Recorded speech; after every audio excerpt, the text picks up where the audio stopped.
Salam sejahtera. Nama saya Mariam Mukhtar. Adakah Zahid Hamidi, Presiden Umno-Baru, mempunyai peluang yang baik untuk menjadi Perdana Menteri Malaysia? Adakah anda setuju Zahid jadi Perdana Menteri? Soalan yang penting. Adakah Zahid akan buat Malaysia lebih maju atau lebih mundur? Zahid menghadapi lebih dari 80 tuduhan jenayah termasuk pengubahan wang haram, pecah amanah dan penyalahgunaan kuasa. Tetapi dengan secara mengejutkan, ia telah dilepas dan dibebaskan daripada 40 pertuduhan rasuah yang dihadapinya berhubung dengan sistem visa luar negara ataupun VLN. Tetapi peguam negara dan pihak pendakwaan telah memfailkan rayuan. Berikut ini adalah 10 alasan tentang Zahid yang telah dipetik dari Keratan Surat Khabar. Anda mungkin mempunyai lebih banyak alasan untuk ditambah di sini. Yang nombor 1, beberapa tahun yang lepas, Zahid telah menyerang bekas Perdana Menteri Dr. Mahathir Mohamad kerana Zahid dakwa yang Dr. Mahathir keturunan India.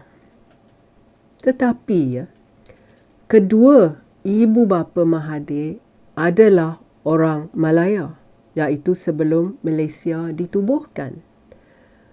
Apa pula tentang akar asing Zahid? Dakwaan dari orang ramai ialah yang ibu bapa Zahid dari Indonesia, sehingga mereka buat cadangan untuk menetap di Malaysia pada awal 1920-an. Yang kedua, Zahid ingin menang PRU 15 supaya ia dapat lepaskan dirinya dan juga rakannya yang dari Umno-Baru, MCA dan MIC dari semua tuduhan kes jenayah. Tetapi jangan percaya sangat yang Zahid akan cuba bebaskan banduan Najib Abdul Razak dari penjara Kajang. Cuba anda fikir betul-betul ya. Setiap mereka iaitu mereka ahli politik yang telah merasa kuasa di puncak politik di Putrajaya tak teringin nak lepaskan kuasa begitu saja. Buat apa Zahid lepaskan banduan Najib? Siapa yang jadi Perdana Menteri Malaysia boleh buka pintu untuk kekayaan dan kemewahan yang mereka akan kongsi hanya dengan keluarga dan kroni mereka saja. Kalau Najib dibebaskan, Najib yang lebih karisma dari Zahid dan boleh cakap Inggeris, tapi Zahid kalau kita bandingkan kedua ni, Zahid agak kasar kelakuannya. Dia macam samsing, suka ugut orang dan tergagap-gagap bila nak cakap Inggeris. Ia telah memalukan Malaysia dalam pentas antarabangsa. Jadi, buat apa nak bebaskan Najib? Zahid pentingkan dirinya sendiri. Dia pentingkan freedomnya, kebebasannya saja. Bukan orang lain. Yang ketiga, ingat tak skandal Pandora Papers pada 2021 di mana beberapa orang didakwa cuba lari bayar cukai. Mereka termasuklah Menteri Kewangan Tengku Zafrul Zainal Abidin, Timbalan Menteri Kewangan Yamani Hafiz Musa dan juga Presiden UMNO Ahmad Zahid Hamidi.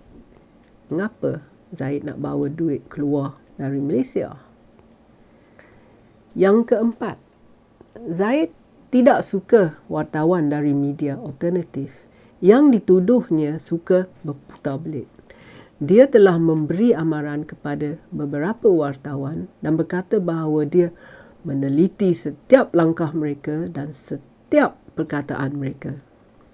Jadi, dengan Umno-Baru, kita, rakyat Malaysia, tiada freedom of the press, tiada media freedom, kebebasan media. Sebaliknya, Zahid sendiri yang harus berhati-hati kerana kita akan meneliti dan menjaga dan mendengar setiap perkataan dan tindakannya, terutama sekali janji kosongnya pada PRU 15 ini. Yang kelima, ingat tak skandal 12 juta ringgit apabila 4 orang Malaysia yang dicolek oleh militan yang dikaitkan dengan Abu Sayyaf. Zahid berkata bahawa wang tebusan sebanyak 12 juta ringgit telah dikumpulkan dan diserahkan kepada pelbagai badan amal Islam di selatan Filipina. Pihak polis pula mendakwa mereka tidak tahu langsung tentang wang ini. Jadi, siapa yang cakap benar dan siapa yang tipu? Tiba-tiba kita terima berita pula yang Abu Sayyaf kata mereka hanya menerima 8 juta ringgit saja. Jadi mana pergi baki 4 juta ringgit tu?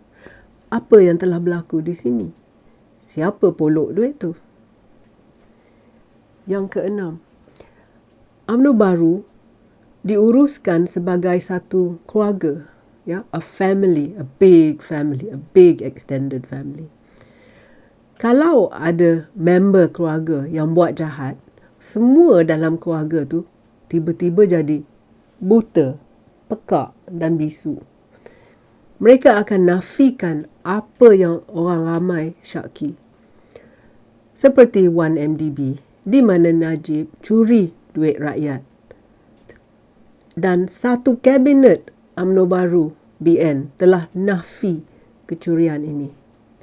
Jadi, kalau Zahid tak berani atau tak mahu mengaku yang Najib telah curi duit rakyat, macam mana kita boleh percayanya lagi? Yang ketujuh ialah pautan gangster. Zahid telah mempertahankan geng Melayu yang dipanggil 3 lain. Ia kata mereka tidak berbahaya. Sebagai bandingan, adakah Presiden Amerika Syarikat Joe Biden ataupun bekas Presiden Obama mengatakan bahawa pihak mafia di Amerika Syarikat itu adalah ahli perniagaan yang sah. Jadi, kita, rakyat Malaysia, tidak perlu samsing di pejabat Perdana Menteri lagi. Yang ke-8, analisis watak Zahid agak lemah. He is a poor judge of character.